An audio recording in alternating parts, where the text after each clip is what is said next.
这是极度的汽车机器人 Robo 01，它是我们的第一辆概念车，然后它有很多的智能的能力，这是它最与众不同的地方。正是因为它有很多的智能的能力呢，它具有与人交流的这样的一些能力，这样呢让人觉得它不再是一个冷冰冰的车，而是一个真正的汽车机器人，一个 RoboMate。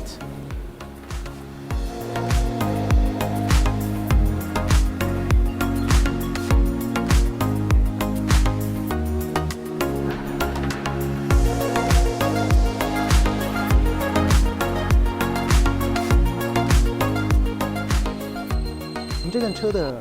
3个最重要的设计理念是机器人化、未来主义和共情。